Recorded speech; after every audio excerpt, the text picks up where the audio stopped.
সরকার জানে তার সাধ্য নাই শেখ হাসিনার একটি চুলকে ছেঁড়ার। শাস্তি তো দূরের কথা, জেল দেওয়া তো দূরের কথা, ফাঁসি দেওয়া তো দূরের কথা, যারা অর্থের বিনিময়ে মার্কিন যুক্তরাষ্ট্রের ইউএসএআইডি $29 মিলিয়ন বিনিময়ে যারা বিপ্লব থেকে রসদ জুগিয়েছিলেন, বিপ্লবের পথ রাস্তা করে দিয়েছিলেন, এই ছেলেদেরকে বিপ্লবের নামাতে নিয়ে গিয়েছিলেন, তারা হয়তো দেখলো যে বিপ্লব তাদের জন্য শেষ হয়ে গেছে, শেখ হাসিনার পতন হয়ে গেছে, এখন শেখ হাসিনাকে বিচার করা, ফাঁসি দেওয়া, এটা তাদের এজেন্ডা না। তারা বাংলাদেশের শাসন চাচ্ছে, বাংলাদেশের শাসন ক্ষমতা তাদের হাতে নিতে চাচ্ছে। এই জন্য তারা বৈষম্য ছাত্র আন্দোলনকে অত্যন্ত সুচতুরে একটি রাজনৈতিক দলে পরিণত করে দিয়েছে।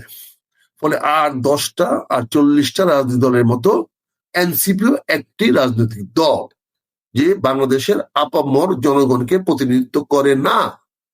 অতএব তাদের বক্তব্য এখন অপ্রাসঙ্গিক করে দেওয়া হয়েছে, তাদেরকে অপ্রাসঙ্গিক করে দেওয়া হচ্ছে।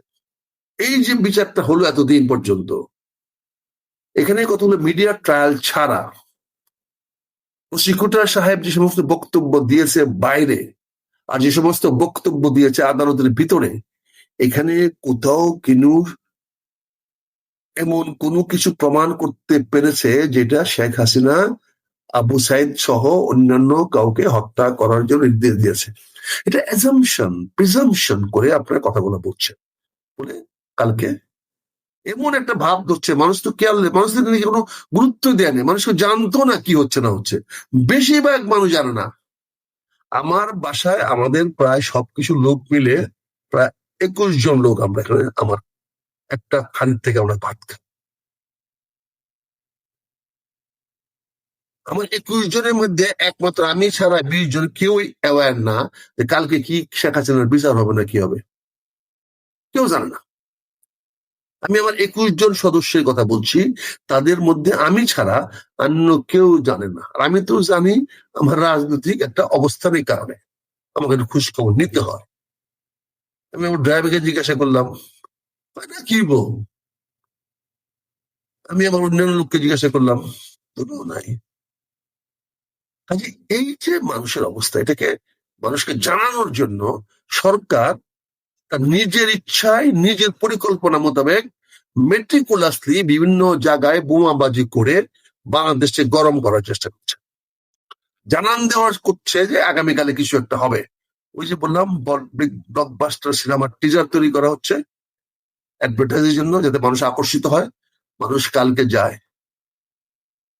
দেখেন গতদিন বলেছেন আপনারা গাড়ি ঘোড়া চালাবেন, দোকানদারদেরকে স্টেটমেন্ট দিয়েছে দোকান খোলা রাখবে, এই রাখবে, কে রাখবে। আর দেখেন তো আগামীকাল ব্যাপারে কি, কেউ কোনো নির্দেশনা আছে?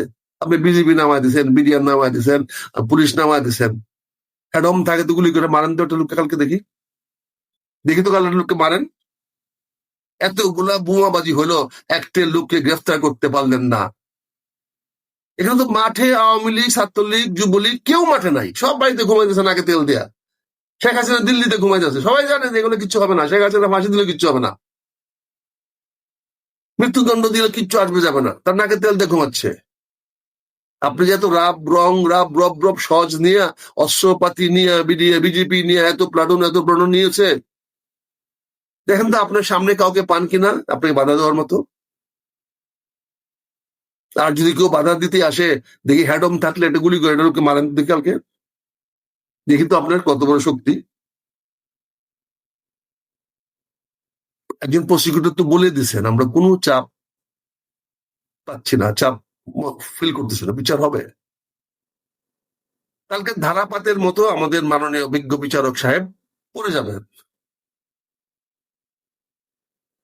পড়ে গিয়ে উনি এক গ্লাস পানি খাবেন, বাস হয়ে গেল। আমাকে একবার একটা মামলার আসামিতে ফাইনাল চার্জশিট দিয়ে ট্রায়াল করেছিল, প্রায় 20 মিনিট জজ সাহেব একদম ধারাপাতের মতো রায়টা পড়তেছে, একবার আমাদের তাকাও দেখলো না যে আমি কাকে কি দিচ্ছি। পড়ে টরে উনি শেষে আমাকে 2 মাসের জেল দিল, দিয়া উনি এক গ্লাস পানি খাইলো।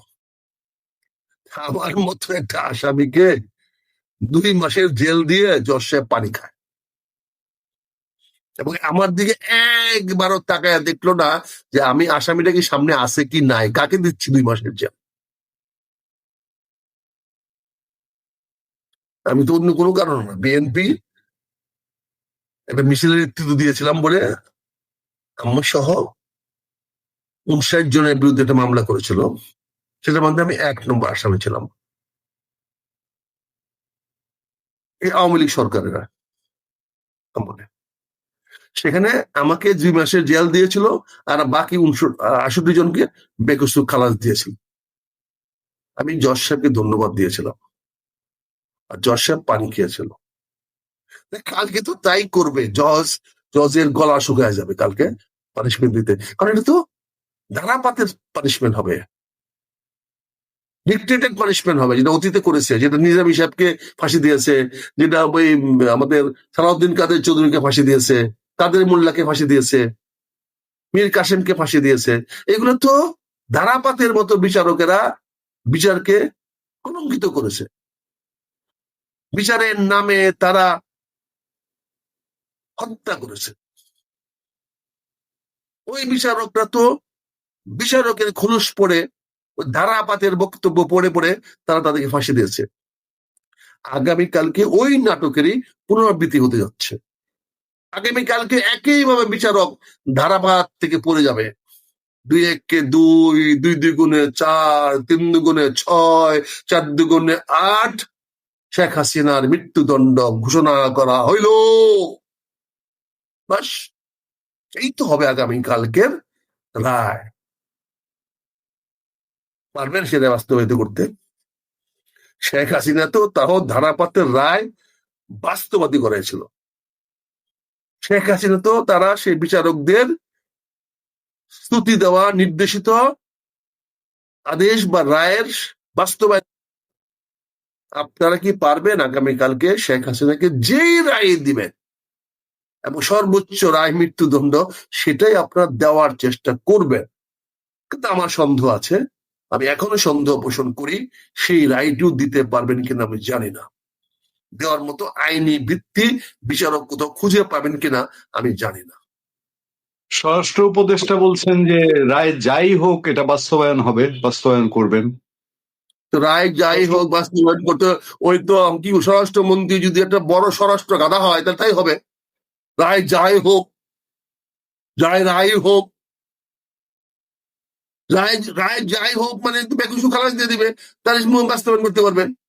শেখ হাসিনাকে কালকে যদি বেকসুর খালাস দিয়ে দেয় তাহলে সে বাস্তবায়ন করতে পারবে। কতটুকু দায়িত্ব জ্ঞানহীন উজবুক হইলে পরে একজন স্বরাষ্ট্রমন্ত্রী বলতে পারে যে রায় কার্যকর করার জন্য বলেন আসামি কই তো যে রায়টা কার্যকরী করবা? তোমার কাঠগোড়া তো খালি শূন্য, আর যারা একজনকে ধরে নিয়ে আসছো তাকে রাজসাক্ষী বানাইছো, তার সঙ্গে তো কমিটমেন্ট দিয়ে রাখছো যে তার সাজা হবে না। তাহলে তোমার সামনে যে কাঠগড়া দাঁড় করে রাখছো সেটা শূন্য। সেখানে আমাদের মাননীয় স্বরাষ্ট্রমন্ত্রী সাহেব, একজন লেফটেন্যান্ট জেনারেল সাহেব যদি এই সমস্ত কথাবার্তা বলে, একটু দুর্ভাগ্য। আমি কিন্তু পুলিশ কমিশনের বক্তব্যকে 100% সমর্থন করি যে আগামী কালকে যদি কেউ অশান্তি সৃষ্টি করে, বিশৃঙ্খলা সৃষ্টি করে, কেউ ককটেল মারে, তাকে গুলি করা হোক। আমি তার সঙ্গে একমত। এটাই তো ভাষা হওয়া উচিত আইন প্রয়োগকারী সংস্থাদের। ধমক দিয়ে যদি কাজটা আদায় করে নিতে পারেন তাহলে তো গুলি করার প্রয়োজন পড়বে না। কাজে যিনি চৌকস, যিনি তার দায়িত্ব জানেন, তিনি ওইভাবে কথা বলবেন।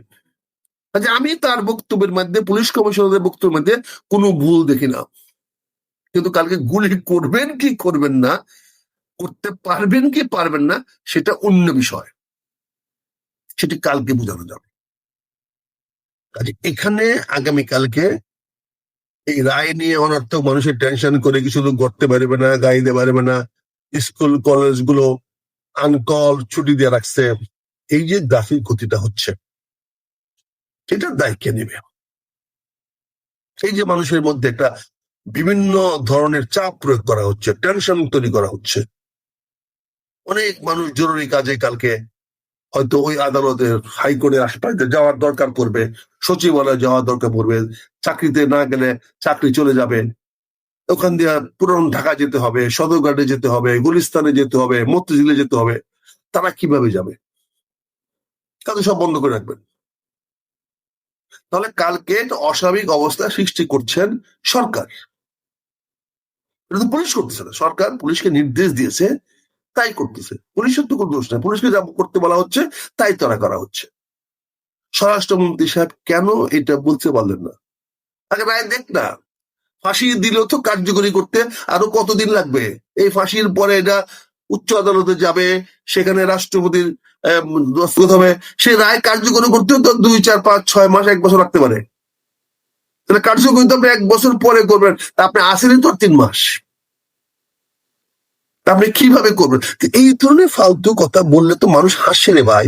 এই কথাগুলোকে আমরা যখন কথাগুলো জবাব দেই, তো আমরা একটা ঝুঁকির মধ্যে পড়ে যাই, আমাদের মধ্যে বিপদ ডেকে আনে। আমরা যখন অনেকের কাছে মানে হুমকির শিকার হয়ে যায়, অনেকে আমাদের হুমকি ধামকি মারে, তখন আমাদেরকে এন কারেঙ্গা তেন কারেঙ্গা, আমাদেরকে ভয় ভীতি দেখা, আমাদের আত্মীয় স্বজন নিকট আত্মীয়রা ভয় পেয়ে যায়, তারা টেলিফোন করে অনুরোধ করে এই সমস্ত কথা না বলতে, টিভিতে কথা না বলতে, টক শোতে কথা না বলতে। তখন মনে হয় কথাগুলো বলে যেন আমি অপরাধ করতেছি। বলেন, গতকালকে এতগুলা ইসলামিক দল যে দাবিগুলা করলো, একটা দাবির প্রতি কোনো কগনিজেন্স নিয়েছে স্বরাষ্ট্রমন্ত্রী সাহেব? তাহলে এত বড় সমাবেশের ফলাফলটা কি হলো? মাননীয় স্বরাষ্ট্রমন্ত্রী সাহেব কি বলেছেন যে ইসলামিক ঐক্য জোট আপনারা যে বক্তব্যগুলো দিয়েছেন এগুলো আমি গ্রহণ করলাম এবং এগুলো বাস্তবায়িত করবো? উনি তো কিছুই বলেন নাই, পক্ষেও বলেন নাই, বিপক্ষে বলেন নাই। অর্থাৎ এত বড় সমাবেশ যে হয়েছে, এটা মনে হয় ওনার নজরে আসে নাই। তারা যে এত বড় বড় বক্তব্য দিয়েছে, সে বক্তব্যগুলো মনে হয় স্বরাষ্ট্রমন্ত্রী সাহেবের নজরে আসে নাই। এত বড় সমাবেশ থেকে বক্তব্য দেওয়া পরেও যদি সেটা স্বরাষ্ট্রমন্ত্রীর নজরে না আসে, তাহলে কালকে আমাদের বন্ধু তাজুল সাহেব ফাঁসি দিয়ে দিবেন কালকে শেখ হাসিনাকে, এবং ওনার মনের আশা আকাঙ্ক্ষা প্রতি হবে। উনি অনেক দিন আগে থেকে চেয়েছিলেন যে উনি এটা একটা ফাঁসির ব্যবস্থা করবেন, উনি করতে পেরেছেন, ব্রেভো। উনি কালকে ফাঁসি দিয়ে দিবেন, বিচারক কি দিবেন তো জানি না, কিন্তু উনি তো বলে দিয়েছেন, ওনার বক্তব্য দেখেন পরশু দিনের বৃহস্পতিবার দিনের, যেদিন তারিখ নির্ধারণ করা হচ্ছে সেদিনই বলে দিয়েছেন। কাজে এই যে বিচার অন্তর্ভুক্ত হত্যা, বিচার বহির্ভূত হত্যা, হত্যা তো হত্যাই। আচ্ছা, সারা বিশ্ব এই ফাঁসি বা মৃত্যুদণ্ডকে সমর্থন করে না, এটা আইনের অন্তর্ভুক্ত হত্যা। আর গুম খুম রাহাজানি হলো আইন বহির্ভূত হত্যা। কিন্তু দুইটাই তো হত্যা চালায় সরকারি লোকেরা, সরকারি কর্মকর্তারা, সরকারের বিভিন্ন প্রতিষ্ঠান বা বিভিন্ন বাহিনী। কেউ আইনের মধ্যে থেকে কেউ মানুষকে হত্যা করে, যেমন সালাউদ্দিন কাদের যদি হত্যা করা হয়েছে, যেমন নিজামী সাহেবকে হত্যা করা হয়েছে, যেমন মুজাহিদ সাহেবকে হত্যা করা হয়েছে, যেমন এই কি বলে মীর কাসিমকে হত্যা করা হয়েছে, কাদের মোল্লাকে হত্যা করা হয়েছে। সেটারও আইনের মাধ্যমে, আইনের ভিতর থেকে হত্যা করা হয়েছে। আবার শেখ হাসিনা অনেককে আইন বহির্ভূত ভাবে হত্যা করেছে, গুম খুন রাহাজানি করে। কারা করেছে? এটা তো পাবলিক করে নাই, সাধারণ মানুষ তো কাউকে মারে নাই, সাধারণ মানুষ তো কাউকে হত্যা করে নাই। উভয় হত্যাগুলো হয়েছে আইন প্রয়োগকারী বাহিনীর মাধ্যমে, সরকারি লোকদের দ্বারাই সরকারি হত্যাগুলো করেছে। আমরা কিন্তু এই বিষয়ে কেউ স্পষ্ট কথা বলি না। আমরা বলি না বিচারের ভিতর থেকেও যদি হত্যা হয় সেটাও যদি আমরা স্বীকার করি না, বিচার বহির্ভূত হত্যাকে আমরা স্বীকার করি না। তা আমরা রাজনীতি মানি না। হত্যা করতে যুদ্ধ ঘোষণা করে, যুদ্ধে আসে, আর যুদ্ধে যে পরাজিত হবে তার ফাঁসি হবে, তার মৃত্যুদণ্ড হবে, তার সম্পদ লুণ্ঠিত হবে। এটাই তো যুদ্ধের নিয়ম। বিপ্লবে যারা জয়লাভ করবে তারা রাষ্ট্র তাদের পাবে, রাষ্ট্রে সবকিছু তাদের মালিকানা হবে। আর যারা হারিয়ে যাবে তাদের সব সহায় সম্পত্তি সব হারিয়ে যাবে। সিরাজউদ্দৌলা হারার পরে সিরাজউদ্দৌলার মহল তো আর আপনি সিরাজউদ্দৌলার নাতি পুতি থেকে ফেরত দেন নাই। মুঘলদের পরাজয়ের পরে মুঘলদের বাহাদুর শাহকে তো আর মুঘলের সেই কিল্লা রাখেন নাই, তাকে তো বাহাদুর শাহকে পাঠিয়ে দিয়েছিলেন বার্মাতে, মায়ানমারে, রেঙ্গুনে পাঠিয়ে দিয়েছিলেন। এটি তো স্বাভাবিক। যুদ্ধে যারা পরাজিত হবে তাদের মৃত্যু হবে, ধ্বংস হবে। শেখ হাসিনা যুদ্ধে পরাজিত হয়েছে, বিপ্লবীদের হাতে পরাজিত হয়েছে, অতএব তার মৃত্যুদণ্ডাই ছিল প্রাপ্য। কিন্তু সেটা যে কোনো হোক, বিপ্লবীর যারা অভিভাবক ছিল তারা অত্যন্ত সুকৌশলে তাকে ওখান থেকে সরিয়ে দেওয়া হয়েছে। যদি সিদ্ধান্ত থাকতো যারা বিপ্লব সংহত করেছে তাদের পিছনে লোকরা, সেটা তো আমরা জানতে পেরেছি আসিফ মাহমুদের বক্তব্য থেকে, ইন্টারভিউ থেকে। প্রথম আলো যে ইন্টারভিউ দিয়েছিল যে বঙ্গভবনে গণভবনে কি হচ্ছে আমরা জানতাম না, আমি সেদিকে যাচ্ছিলাম, তারপরে সেখান থেকে ঘুরে আমি পল্টনে চলে যাই এপির অফিসে, শফিকুল আলমের অফিসে। তারপরে সেও জানতো না যে এই ধরনের একটা পদক্ষেপ নেওয়া হয়েছে যে গণভবনে শেখ হাসিনাকে ধরে ওখানে মুরগি জবাই করা হবে। কারণ সেই সিদ্ধান্ত তাদের কারো ছিল না, সিদ্ধান্ত ছিল ওনাকে চলে যাওয়ার ব্যবস্থা করা হবে। এবং সেইভাবে চলে গেছেন, বেরিয়েছেন, হেলিকপ্টার আসছে, হেলিকপ্টার উঠছেন, মাশাআল্লাহ, হেলিকপ্টার চালিয়ে বাংলাদেশে ঢাকা শহর চক্কর দিয়ে বাই গুড বাই বলে চলে গেছে। এটাও ছিল বিপ্লবের যারা পরিকল্পনা করেছিল, সে মেটিকুলাসলি যারা বিপ্লবটা করেছিল তাদেরই পরিকল্পনার অংশ যে শেখ হাসিনাকে গণভবন থেকে চলে যাওয়ার সুযোগ দেওয়া হবে। এটি তো গেছে। কালকে কি হবে নিয়ে মানুষের উপরে কেন টেনশন সৃষ্টি করছে, মানুষের উপর কেন এরকম চাপ সৃষ্টি করছে, মনস্তাত্ত্বিক একটা যুদ্ধ চালিয়ে। সত্যের আজকের এই পর্বে সবাইকে স্বাগতম। প্রিয় বন্ধুরা, প্রীতি, সালাম এবং শুভেচ্ছা নেবেন। কয়েকদিন ধরেই আমি বলার চেষ্টা করছি যে বাংলাদেশে আসলে হাওয়া বদলে গেছে, রাজনীতির হাওয়া। বিশেষ করে কেউ কেউ এটা হয়তো বিশ্বাস করছেন না। আজকে যখন অপেক্ষা করছি যে ক্যাঙ্গারু কোর্টে, তাইজুলের কোর্টে সাজানো রায়টা কি হবে, সে অনেকক্ষণ ধরেই তারা পড়তেছে, আমি জানি না কি পড়তেছে, এই সাজানো রায় যেটা অলরেডি সবাই জানে। যাই হোক, এই ফাঁকে হঠাৎ করে দেখলাম একটা নতুন খবর আর কি। জুলাই যোদ্ধারা ঠিক করছে যে ঢাকা শহরে খেলার মাঠের অভাব, সুতরাং ধানমন্ডি 32 নম্বরের যে বঙ্গবন্ধুর বাড়িটা, সে ঐতিহাসিক বঙ্গবন্ধু ভবনটাকে তারা এর আগে 2 দফায় ভেঙেছে। 5ই আগস্ট পুড়িয়ে দিয়েছে, পরে ফেব্রুয়ারিতে আবার সেটা বুলডোজার দিয়ে গুড়িয়ে দিয়েছে। এবার তারা মাটির সাথে মিশিয়ে সেখানে খেলার মাঠ বানাবে, এবং সেই জন্য তারা 2টো বুলডোজার ভাড়াও করেছে। বলছে এটা নাকি তাদের নিজেদের টাকায় ভাড়া করা, তাদের নাকি সরকার বুলডোজার প্রকল্পে কোনো টাকা দেয় নাই। সাধারণত এই নিউজ তো সব এই আকামে যত টাকা দেয়, এই যে আসিফ মাহমুদে এই শাটডাউন ঠেকানোর জন্য 28 কোটি টাকা দিছে। এখন কথা উঠছে যে আসিফ মাহমুদ এই 28 কোটি টাকা কোথায় খরচ করছে আর কতখানি সে মারছে, এটা নিয়ে আবার একটা কেওয়াজ হয়েছে। যাই হোক, ওইটা নিয়ে আজকের আলাপ নাই। এখন এই বুলডোজার ভাড়া করে তারা খুব আওয়াজ দিচ্ছে, তারা যাবে, রায় ঘোষণার সময়ই যাবে। এর মধ্যে তারা অনেকেই আবার কাছাকাছি চলে আসছে। তো আর্মি আজকে কিন্তু খুব হার্ড লাইনে রয়েছে। আর্মি বলছে না, এটা এখানে এসে টাফালিং করা যাবে না, এটা আইনে নাই। এই আর্মিকে আমরা দেখছি যে হাস্যকর ভাবে মানে আনসার বাহিনী হয়ে ফেব্রুয়ারি মাসে চলে যাইতে, 5ই আগস্ট তারা রক্ষা করেনি, কিন্তু আজকে তারা খুব ভাঙা বাড়ি রক্ষায় অন্তত তারা যে সাহসিকতার পরিচয় দিয়েছে, তাদের একটা ধন্যবাদ না জানালে দেশবাসী আপনারা হয়তো মাইন্ড করবেন। আপনারা আমাদেরই তো আর্মি। যাই হোক, একটা শহরের প্রাক্তন মেয়র তিনি ফেসবুকে একটা স্ট্যাটাস দিয়েছেন। তিনি একটা অনুরোধ করেছিলেন যে 32-এর আশেপাশ থেকে সাধারণ মানুষজন যেন সরে যায়, তারা প্রস্তুত, যে কোনো অ্যাকশনে তারা যাবে। এবং এর মধ্যে যে ঘটনাটা ঘটেছে, এই বুলডোজার যেটা তারা ভাড়া করছে এই জুলাই যোদ্ধারা, সেই বুলডোজার আর্মি প্রথমে বুলডোজারের চাবি নিয়ে নিছে, তো বুলডোজার আর নড়াচড়া করতে পারে না। এরপরে ভাইঙ্গা চুরা নাট বল্টু এগুলো খুলা মোটামুটি বুলডোজারটাকে একেবারে মানে খুলা ভেঙে চুরা পালাইছে আর কি। এটাকে আবার রিঅ্যাসেম্বল করা যাবে কিনা, কারণ তারা হাতুড়ি দিয়ে পিটায় মুটায় ভাঙছে। আপনারা একটু ভিডিওটা দেখেন।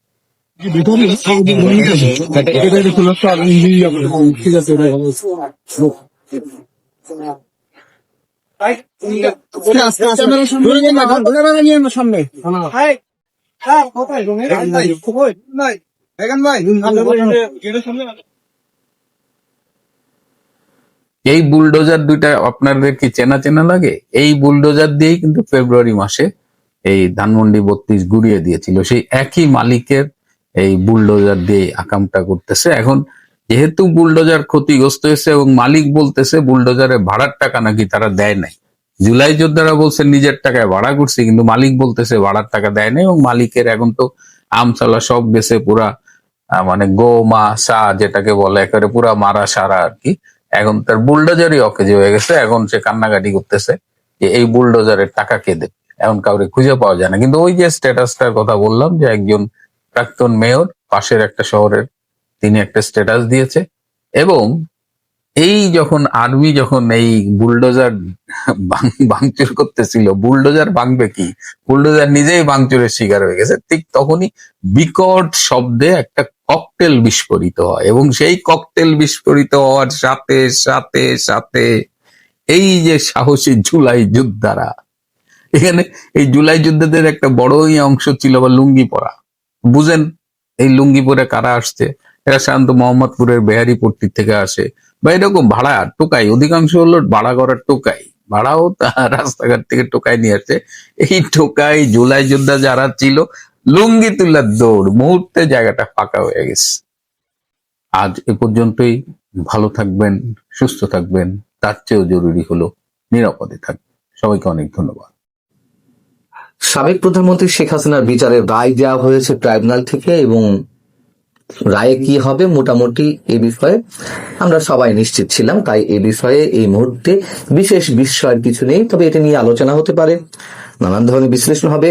কিন্তু এই মুহূর্তে সবচেয়ে বড় যে প্রশ্নটি, সবচেয়ে বড় যে আশঙ্কার বিষয়টি, তা হচ্ছে দেশে একটা গৃহযুদ্ধের জন্য সব পক্ষের প্রস্তুতি চলছে কিনা। সেটা আওয়ামী লীগের পক্ষ থেকে হোক, সরকারের বিশেষ অংশের জায়গা থেকে হোক, অথবা অন্য কোনো রাজনৈতিক দলের পক্ষ থেকে হোক। কেন এই কথা বলছি? নিশ্চয়ই এই মুহূর্তে তার অনেক ধরনের কারণ নিশ্চয় রয়েছে।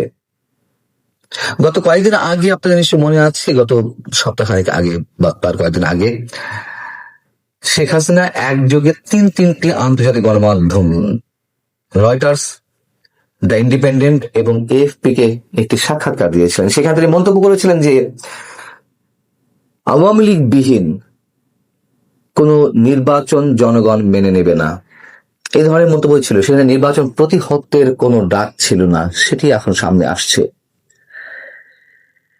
আওয়ামী লীগ নেতাকর্মীদের চূড়ান্ত প্রস্তুতির ডাক তিনি দিবেন, এমন কথাও শেখ হাসিনা বলেছিলেন। গত 13ই নভেম্বর লকডাউন যে কর্মসূচি পালিত হলো আওয়ামী লীগের পক্ষ থেকে, তার আগে তিনি যে বার্তা দিয়েছেন, তিনি যে বক্তব্য দিয়েছেন, শেখ হাসিনার কথা বলছি, তিনি সেখানে মন্তব্য করেছিলেন যে যে যেখানে আছো, যার যা কিছু আছে তা নিয়ে তৈরি হও, মাঠে নামতে হবে। এবার মূল কথাটি, শেখ হাসিনার পুত্র সজীব ওয়াজেদ জয় তিনি মাত্র কয়েক ঘন্টা আগে আন্তর্জাতিক বার্তা সংস্থা রয়টার্সকে একটি বিশেষ সাক্ষাৎকার দিয়েছেন, এবং রয়টার্সও সেই সাক্ষাৎকারটি তারা এইভাবে টুইট করেছেন যে প্রথমে লেখা এক্সক্লুসিভ ইন্টারভিউ। সেখানে সজীব ওয়াজেদ জয় যা বলছেন যে দলের উপর থেকে নিষেধাজ্ঞা প্রত্যাহার করা না হলে তার আওয়ামী লীগের সমর্থকরা ফেব্রুয়ারিতে জাতীয় নির্বাচন বাধাগ্রস্ত করবে, এবং তিনি সতর্ক করে বলছেন যে এই যে নির্বাচন প্রতিহতে বিক্ষোভ শুরু হবে, সেই বিক্ষোভটি সহিংসতায় রূপ নিতে পারে। আমরা জানি যে 2014 সালে নির্বাচন প্রতিহত করতে বিএনপি জামাত জ্বালাও পোড়াও রাজনীতি শুরু করেছিল, পেট্রোল বোমা সহিংসতা চালু হয়েছিল, কিন্তু তারা কিন্তু ঘোষণা দেয়নি যে এই কর্মসূচিগুলো তারা পালন করছে। গুপ্ত হত্যা চলছিল, এইবার আওয়ামী লীগ ঘোষণা দিয়ে নামছে। এর মধ্যে শেখ হাসিনার বিচারের রায়কে কেন্দ্র করে দেশের বিভিন্ন স্থানে অগ্নিসংযোগের ঘটনা ঘটেছে, সহিংস রূপের দিকে যাচ্ছে।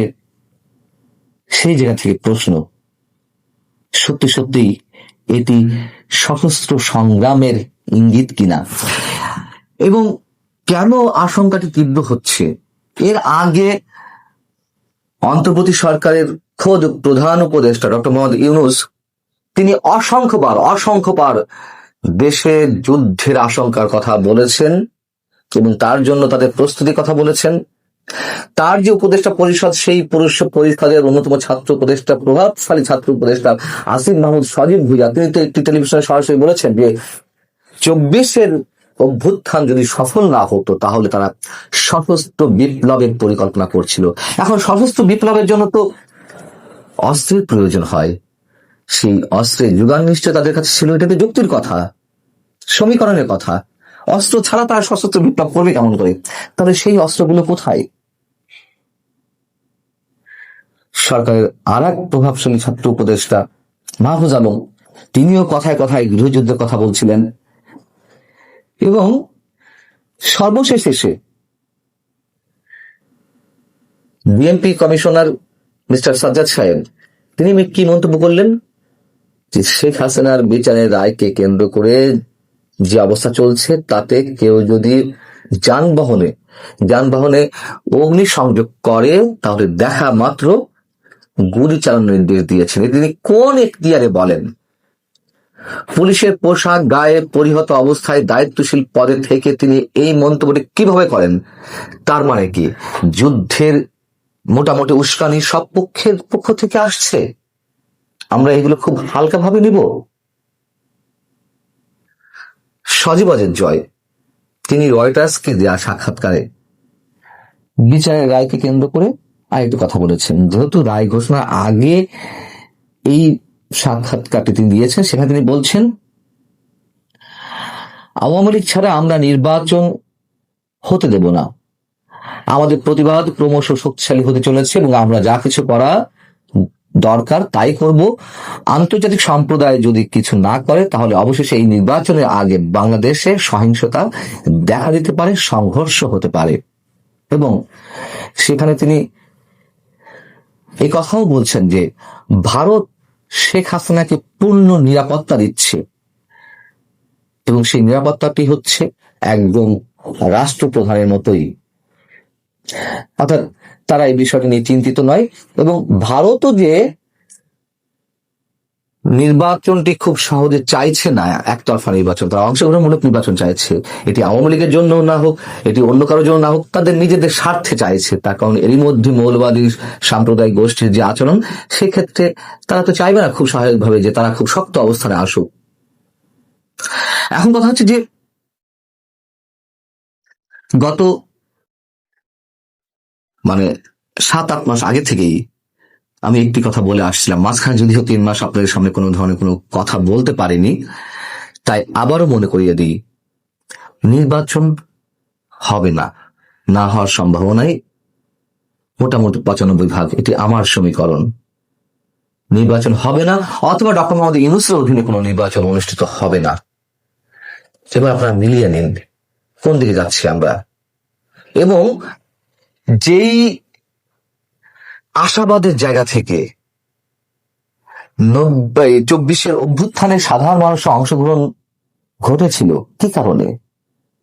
একটা সুষ্ঠু, অবাধ, অংশগ্রহণমূলক, নিরপেক্ষ নির্বাচনের মাধ্যমে একটি গণতান্ত্রিক সরকার দেশে প্রতিষ্ঠিত হবে, এই কারণেই তো আওয়ামী লীগের উপরে মানুষের ক্ষোভের জায়গাটি তো প্রচন্ড ভাবে ছিল, এখানেই বেশি, আরো অন্যান্য কারণ ছিল। সেই জায়গাটি নিয়ে নানান ধরনের ছলচাতুর হচ্ছিল। এবং জামাত এবং এনসিপি তারাও যে নির্বাচন চায় না, নির্বাচন লেন্দি করা হোক, নির্বাচন যত বেশি দেরিতে হবে তারা ক্ষমতার স্বাদটি পরিপূর্ণভাবে উপভোগ করতে পারবে। আওয়ামী লীগ যে কাজটা করেছিল, বিএনপি বিহীন নির্বাচন, নিশ্চয়ই আমরা কেউ সেটি মেনে নিতে পারিনি। যে প্রক্রিয়ায় বিএনপিকে নির্বাচন থেকে বাইরে রাখা হোক না কেন, এবং সেই একইভাবে এই সরকার বা অন্যান্য রাজনৈতিক দলগুলো আওয়ামী লীগকে বাদ দিয়ে নির্বাচন অনুষ্ঠিত করতে যাচ্ছে, এটিও নিশ্চয়ই মানা যাবে না, তাই না? সরকার বারবার বলে জনগণ সিদ্ধান্ত নেবে আওয়ামী লীগ থাকবে কি না থাকবে। তা জনগণ যদি সিদ্ধান্ত নেই, সেই পুরনো কথা আবারও উল্লেখ করি, জনগণের সিদ্ধান্ত নেওয়ার সুযোগটি কোথায় রাখা হলো? নির্বাচনে যদি আওয়ামী লীগ অংশ নিত, প্রত্যাহারের সুযোগ পেত। যদি নির্বাচনে অংশগ্রহণের সুযোগ নাই দেওয়া হয়, তাহলে তাদের আর প্রত্যাখ্যানের বিষয়টি কি থাকে? সব মিলিয়ে যা হতে যাচ্ছে, নিঃসন্দেহে আমাদের আশঙ্কাটি তীব্র হচ্ছে। দেশে যুদ্ধের যে সাজ সাজ রব, সেই রবের ধ্বনি আমরা পাচ্ছি কিনা।